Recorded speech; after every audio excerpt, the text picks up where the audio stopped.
Il y a un certain discours comme ça de dire que des préavis corrects pour tous les travailleurs en Belgique tueraient la compétitivité des entreprises.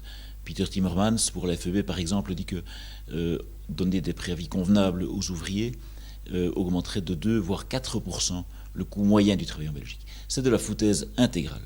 Premièrement, un préavis coûte 0% tant que personne n'est licencié. Deuxièmement, même quand une entreprise veut ou doit licencier quelqu'un, si le préavis est presté, c'est du travail qui est payé, ni plus ni moins que n'importe quel autre travail d'un autre travailleur. Donc ça ne coûte rien. Troisièmement, ce qu'on demande, ce n'est pas de relever le préavis de tous les travailleurs en Belgique, c'est d'harmoniser le préavis de la minorité discriminée. Aujourd'hui, c'est 30% à peu près des travailleurs en Belgique qui sont avec des mauvais préavis trop courts. Et donc c'est pour eux qu'on demande justice.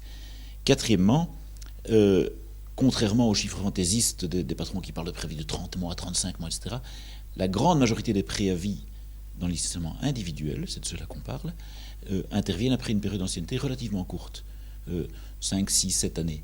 Et donc ça veut dire qu'en réalité, par rapport aux chiffres de Timmermans, 2 à 4% de hausse du coût salarial, si on fait un calcul honnête, ce qu'il doit être capable de faire, sans doute le calcul au moins, l'honnêteté je ne sais pas, on arrive au fait que dans le cas maximaliste, c'est-à-dire si on relevait directement les préavis de tous les ouvriers au préavis légal des employés, aujourd'hui, ça donnerait de l'ordre du pour 1000 de hausse potentielle du coût salarial moyen, peut-être 2 pour 1000. C'est-à-dire moins que ce que les patrons viennent de se mettre en poche gratuitement comme cadeau du gouvernement avec le bidouillage de l'index sur les produits blancs. Donc en réalité, le coût, il est infinitésimal pour réaliser la justice sociale à laquelle les ouvriers ont droit.